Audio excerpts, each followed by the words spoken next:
In a remote Austrian military camp, 30 VIP Allied hostages anxiously await their fate. Among them are Winston Churchill's nephew, members of the British royal family, and other invaluable figures. It's April 1945, and the Third Reich is crumbling, but they still wonder if they'll be used by the Germans as a bargaining chip or be executed out of spite. Suddenly, a huge black Mercedes-Benz pulls up to the camp gates. Out steps a menacing figure in a perfectly pressed SS uniform with high-ranking insignia. This is SS-Obergruppenführer Gottlob Berger, one of Hitler's 12 apostles. His men call him the Almighty, and he's here to play God with his prisoners' lives. The sound of American artillery grew louder with every passing minute, but Berger had come to make his final Machiavellian move. Like many other young men, Gottlob Berger was swallowed by the jaws of World War I in 1914. He rose to the rank of lieutenant in the infantry, was wounded 4 times, and earned the Iron Cross First Class. By war's end, he was considered 70% disabled. Yet, instead of regret, he felt he had discovered his true calling. The chaos of combat, the shared struggle, had awakened something primal inside him. Berger returned to civilian life as a physical education instructor, but he struggled to find purpose. In the 1920s, he found kindred spirits in Adolf Hitler's fledgling Nazi party. By 1931, he joined Hitler's brown-shirted street-fighting militia, the Sturmabteilung, or SA, drawn by the promise of revolutionary violence. But Berger's ambitions exceeded what the organization's sluggish leadership could offer, and by 1933, his SA career stalled. For the next few years, he worked as a school inspector, then as a senior officer for the Regional Ministry of Culture. But by 1936, he was given the opportunity to join another organization, the Schutzstaffel, or SS. Unlike the SA's chaotic steel brawlers, the SS was envisioned by its leader, Heinrich Himmler, as a disciplined elite organization. It had initially served as Hitler's personal bodyguard, but now Himmler was attempting to transform it into something far more ambitious, with its own military units, police functions, and administrative apparatus. For a former officer like Berger, who valued organizational efficiency, the SS offered a professional structure where his administrative skills would be prized. Seeing his talent, Himmler made Berger the head of the sports office on his personal staff. Yet the SS faced a critical problem that threatened its very existence. It was failing catastrophically at recruitment. The Wehrmacht controlled the draft, recruiting the best young men for themselves, while the SS was left with the leftovers, hardly the makings of the prestigious unit Himmler hoped to build. He needed someone who could solve this fundamental crisis, and he suspected Berger was just the man for the job. Himmler appointed Berger as chief of the SS recruiting office in July 1938, and he set about revolutionizing the entire system. He couldn't compete with the Wehrmacht for official recruits, so he would create his own pipeline, the Hitler Youth. While other SS leaders focused on adults, Berger recognized that teenage boys were the key to the future. He negotiated crucial agreements with Reich youth leader Baldur von Schirach, creating what he called a warm working relationship that gave the SS preferential access to young men before they even reached military age. Berger established 17 recruiting stations across Germany, each one a sophisticated operation designed to identify, cultivate, and ensnare potential SS members. They would approach potential volunteers individually, spinning tales of SS elite status and special missions. Berger's men emphasized basic SS principles: that Germans were a people without adequate living space, that the war was a struggle between opposing ideologies, and that the SS represented the ultimate defense of German freedom. Service in the SS was presented as an extraordinary honor reserved for a chosen few. Within 8 months of taking charge, Berger had found 32,000 new recruits, more than the general SS had managed to recruit in several years. His success was so dramatic that it enabled Himmler's most ambitious goal, creating the Waffen-SS, armed SS units that would fight as elite military formations alongside the regular German army. The Wehrmacht was forced to formally recognize these SS soldiers as a legitimate military force. By the outbreak of World War II, Berger had proven that with the right combination of manipulation, bureaucratic cunning, and ideological fervor, he could build an army from nothing. Among his fellow SS officers, he had earned a reputation that bordered on reverence. They nicknamed him Der allmächtige Gottlob, a play on the German words for the Almighty God, and he was seen as one of Hitler's so-called 12 apostles, the Führer's inner circle of acolytes. Yet the war, and the expansion of German-occupied territory that came with it, would require more and more SS manpower. Berger would once again have to think outside the box. The Wehrmacht had placed strict limits on how many recruits the SS could claim within Germany, but there were no restrictions on recruiting from other territories. Berger, who was promoted to head of the SS main office in December 1939, proposed to Himmler that they should tap into the populations of other nations. Many European countries were home to significant numbers of ethnic Germans, known as Volksdeutsche. Starting in May 1940, Berger's son-in-law, Andreas Schmidt, helped him extract over 1,000 Volksdeutsche volunteers from then-neutral Romania. However, Berger had greater ambitions. As German forces stormed across Europe, he saw an opportunity to further bolster SS ranks with men from the newly conquered lands. At first, Hitler was skeptical about recruiting foreigners into the racially pure SS, but Berger was persuasive, and Himmler backed his ambitious plan on the condition that they would only include men from what were considered to be fellow Germanic peoples. But now Berger would have to find a way to convince the foreigners to join forces with the very invaders they'd just been fighting against. Sophisticated propaganda campaigns were developed. In Scandinavia, recruiters emphasized Nordic racial superiority and the fight against communism. In the Low Countries, they promised autonomy and special status within the new German order. By June 1940, Danish and Norwegian volunteers had formed the SS Regiment Nordland, while Dutch and Flemish recruits created the SS Regiment Westland. Berger had found the solution to the SS's manpower problems. In late 1940, he established a special training camp at Senheim in occupied Alsace, where non-German recruits could be physically conditioned and ideologically indoctrinated before joining SS units. In June 1941, Germany invaded the Soviet Union. In order to have enough men to cover the Eastern Front, Hitler authorized broader foreign recruitment. Those of the Germanic peoples would remain under SS control, while other national legions made up of Frenchmen, Spaniards, and Croats, considered less racially pure by the Nazis, would be assigned to the Wehrmacht. The creation of the national legions, which would wear their own national symbols instead of SS runes, not only made it easier for Berger to convince foreigners to join the German cause without compromising their patriotic ideals, but was also a vindication of his belief that ideological flexibility and bureaucratic maneuvering could serve Nazi goals better than rigid racial doctrine. Success had made Berger indispensable to Heinrich Himmler. He was now one of the chief architects of the SS's expanding empire of terror. As the Germans continued their push into Eastern Europe, the Waffen-SS men Berger had recruited were assigned a mission that many regular army officers found distasteful. They were called anti-partisan operations and were in reality little more than mass murder campaigns against civilian populations, designed to depopulate vast swaths of Eastern European territory to make living room for German settlers. Hitler and Himmler had deliberately chosen the SS for these tasks, precisely because of their fanatical ideological indoctrination. Berger embraced this brutality and actively protected those who carried it out.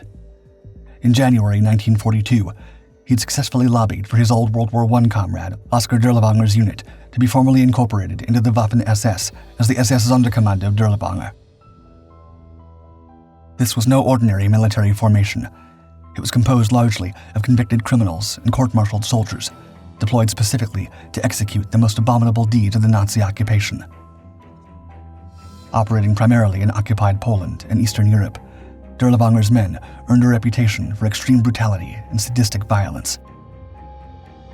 Eventually, Dirlewanger's cruelty was seen as too barbaric, even by Nazi standards, and an SS judge ordered a warrant for his arrest.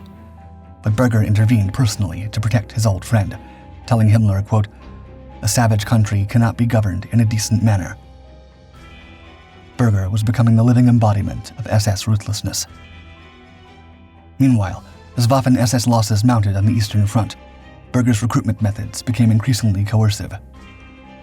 The days of persuasive propaganda and appeals to idealism were giving way to outright conscription and threats. In occupied territories, his recruiters press-ganged young men into service. Those who resisted faced imprisonment or worse. While this undeniably helped boost the ranks, There were major concerns within the SS that the quality of recruits was decreasing significantly. A recruitment drive in Hungary between March and May 1942, aimed exclusively at Volksdeutsche, managed to extract 16,500 men, but many turned out to be either ethnic Hungarians, medically unsuitable, or reluctant to serve. Berger didn't seem to care. To him, numbers were all that mattered by this point. Instead, his solutions to problems were now becoming as creative as they were cynical. In November 1942, he proposed the formation of a new Hungarian division of the SS, which could be funded by selling emigration permits to Slovak Jews attempting to leave their country amid the terror of the Holocaust. The plan didn't go ahead, but it was a demonstration of the pragmatic opportunities that had come to define Berger's attitude. February 1943 signaled a turning point in the war, as the Germans suffered a catastrophic defeat at Stalingrad. In the aftermath of the disaster, Bergen told Himmler that the SS needed stronger ideological training to maintain morale in the face of mounting defeats. The result was a series of pamphlets on racial ideology, including Der Untermensch, the subhuman, which describes certain peoples as spiritually and mentally lower than animals.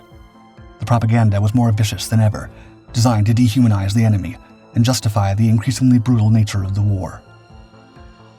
Yet, even as these pamphlets rolled off the presses, Berger decided to completely abandon the racial principles they promoted. The emergency was too great, the casualties too heavy for racial purity to matter anymore. Now, the SS began forming units from anyone they could, irrespective of ethnic background. The 13th Waffen Mountain Division, Handschar, was made up entirely of Bosnian Muslims, while in April 1943, the 14th Waffen Grenadier Division was formed from Ukrainian nationalists, among the very people Himmler had referred to as subhuman just months before. The hypocrisy was staggering, but Berger understood that ideology was merely a tool to be used when convenient and discarded when it wasn't. By April, his desperation had reached new heights. Over the objections of Reich Minister Albert Speer, the Minister for Armaments and War Production, Berger began recruiting directly from foreign workers within the Reich itself. By August, he'd recruited over 8,000 of these laborers for the Waffen-SS, pulling them away from their already strained weapon manufacturing duties.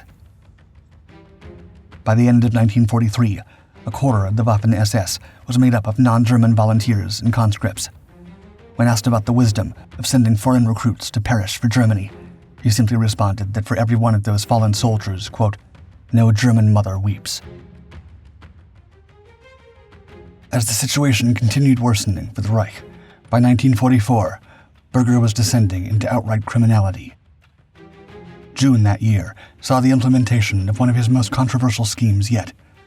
Codenamed Hojaktion, which translates as Hay Action, the operation called for the systemic kidnapping of 50,000 Eastern European children between the ages of 10 and 14.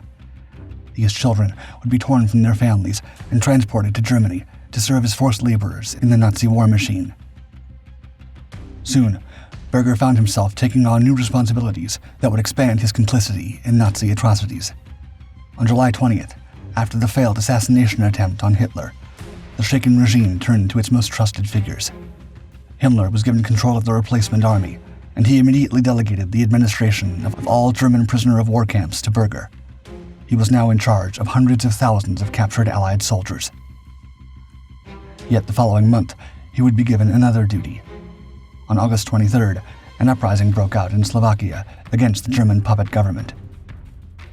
On August 31st, Berger was appointed military commander in Slovakia with orders to crush the rebellion and restore order. For the first time in his career, the administrative mastermind would have to prove himself as a field commander.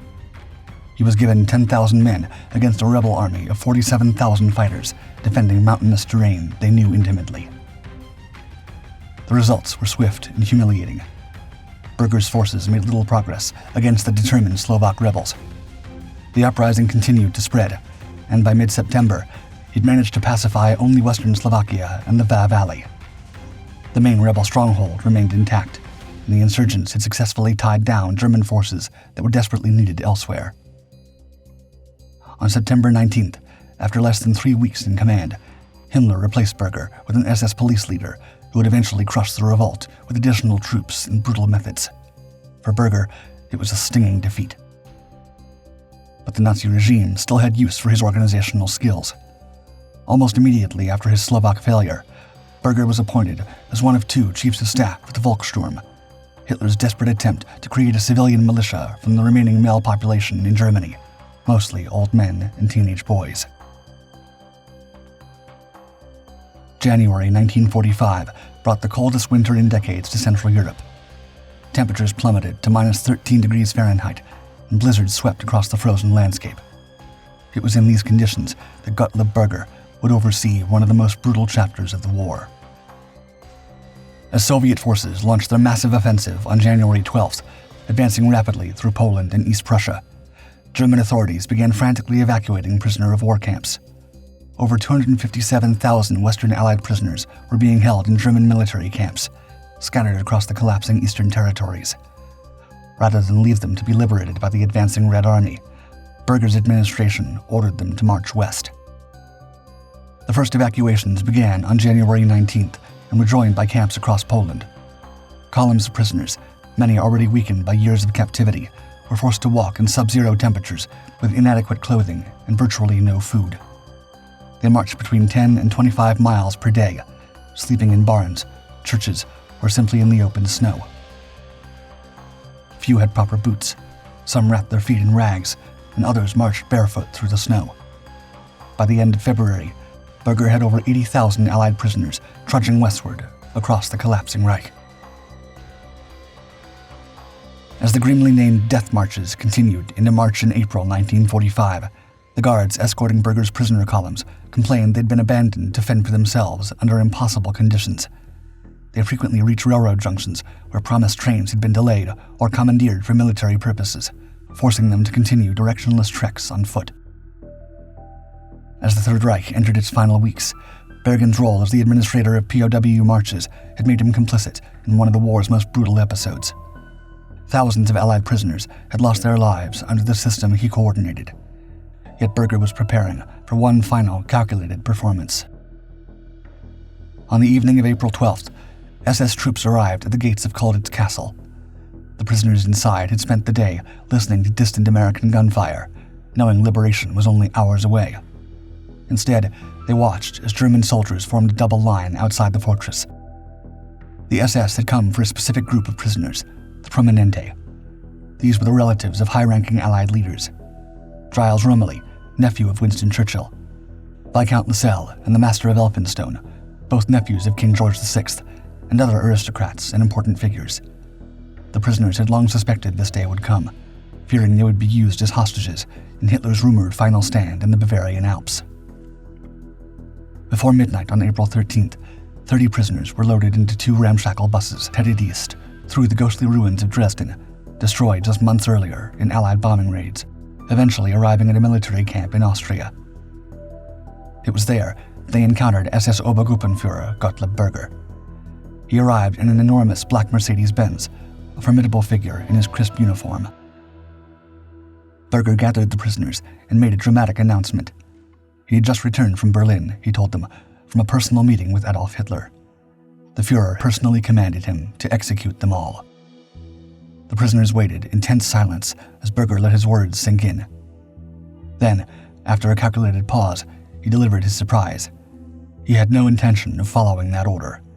Instead, he would escort them safely to Allied lines and hand them over personally. A dangerous journey through the Austrian valleys ensued, as the convoy worried constantly about Allied air attacks.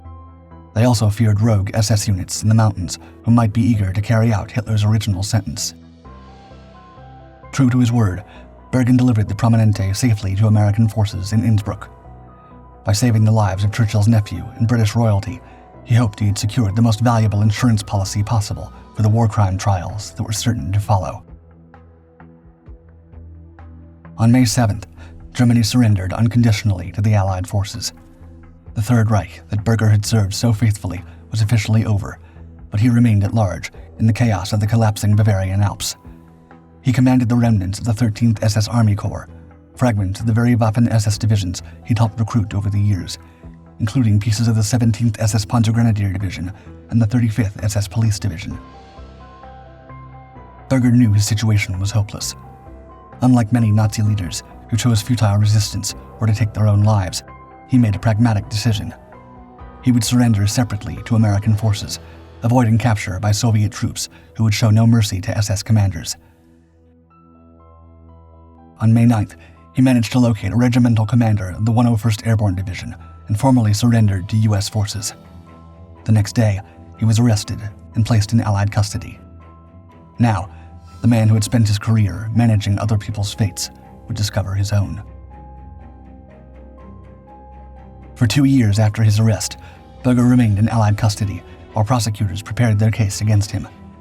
The scale of Nazi crimes was still being uncovered, and his role in the SS hierarchy made him a prime candidate for the war crimes trials that would follow Nuremberg.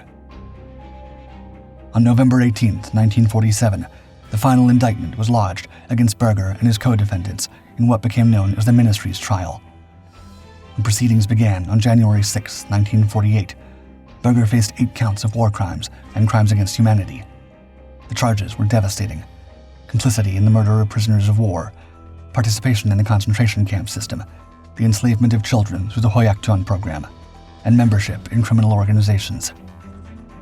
The prosecution had done their homework.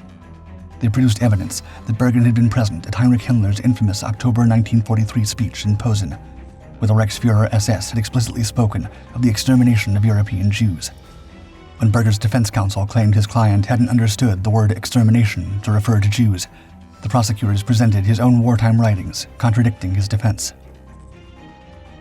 When it came to the marches, Berger's defense attempted to portray him as simply following orders and Geneva Convention requirements. He claimed Hitler had ordered the prisoners' execution, and that moving them westward was actually protecting their lives. He insisted he had protested against the decisions and was, quote, without power or authority to countermand or avoid the order. The prosecution countered with the brutal reality of what had happened under his administration. Thousands succumbed on those frozen roads, and it had all been, quote, conducted under the authority of the defendant, Berger, chief of prisoner of war affairs. Yet the court also heard evidence of his intervention to save the Prominente. American prosecutors acknowledged that Berger had disobeyed Hitler's direct orders to execute high-ranking Allied prisoners, potentially saving their lives at great personal risk. On April 13, 1949, the verdicts were announced.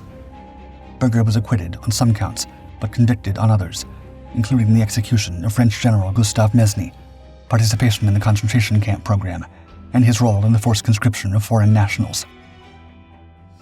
He was sentenced to 25 years imprisonment. At age 52, the former teacher and SS commander faced spending the rest of his life behind bars for his role in building and administering Nazi Germany's machinery of terror and genocide. Even behind bars, Berger's talent for bureaucratic maneuvering did not abandon him. On January 31, 1951, U.S. High Commissioner John J. McCloy reduced his sentence from 25 years to 10 years, citing the intervention to save the Prominente as evidence of his character. In December 1951, after serving just 6.5 years in Landsberg prison, Gottlob Berger walked free. He returned to his native Baden-Württemberg and settled into civilian life as the manager of a curtain rail factory, a modest occupation for someone who had once orchestrated the movements of thousands of soldiers across Europe. Yet, even in retirement, Berger could not entirely abandon his old allegiances. He contributed articles to Nation Europa, published in Coburg, and occasionally wrote pieces encouraging NATO to give greater consideration to former members of the Waffen-SS. The Cold War had created new enemies, and Bergen argued that the West would benefit from the experience of men who had fought against communism on the Eastern Front. It was a final demonstration of his ability to adapt ideology to circumstances. Pragmatism, not principle, had always been his guiding star. Berger passed away on January 5, 1975, in Gerstetten, the same small Württemberg town where he'd been born 78 years earlier. The obituaries described him simply as a former soldier and businessman, with little mention of his role in one of history's darkest chapters.